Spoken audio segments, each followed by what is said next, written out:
छत्तीसगढ़ शासन की महत्वपूर्ण योजना सोन चिरैया की शुरुआत कोरबा जिले में 8 जुलाई से की गई है, जिसमें कटघोरा विकास खंड के 30 स्कूलों का चयन किया गया है। इस योजना के तहत कक्षा 9वीं से 12वीं तक के बच्चों के लिए उत्तम मध्यम भोजन की व्यवस्था शासन द्वारा किया जा रहा है, जिससे उनके बढ़ती उम्र के साथ बौद्धिक विकास, शारीरिक विकास में इजाफा हो। शासन द्वारा निर्धारित इस मध्यम भोजन में दाल, चावल, सब्जी, रोटी, अंडा, गुड़ एवं मूंगफली का लड्डू उपलब्ध कराया जा रहा है, जिससे छात्रों को पौष्टिक आहार मिल सके और बढ़ती उम्र के साथ आने वाले परेशानी को दूर किया जा सके, जिसका आज विधिवत शुभारंभ छत्तीसगढ़ शासन के स्कूल शिक्षा मंत्री एवं कोरबा जिले के प्रभारी मंत्री प्रेमसाय टेकाम द्वारा छुरी के एकलव्य स्कूल से की गई। इस विषय में मंत्री का कहना है कि बच्चे सुबह से स्कूल आते हैं और शाम को घर जाते हैं, जिसके कारण उन्हें दिन भर भूखे रहना पड़ता है, जिसे देखते हुए शासन द्वारा सोन चिरैया योजना को प्रारंभ किया गया है। यहाँ पर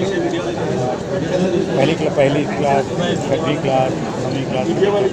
स्वागत किया गया, किताबें उनको दी गई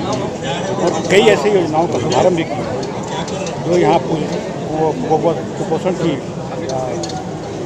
जो परेशानियाँ हैं, दिक्कतें हैं, 45% जो हैं यहाँ, तो उनके बेहतरी के लिए क्या हो सकता है उसके लिए कार्यक्रम बनाने का, इन सब बातों पर आज हम हमारे विधायक सभी लोग। कोरबा से जयप्रकाश साहू के साथ शारदा पाल एवं शशिकांत डिक्सेना की रिपोर्ट। आरजे रमझाझर।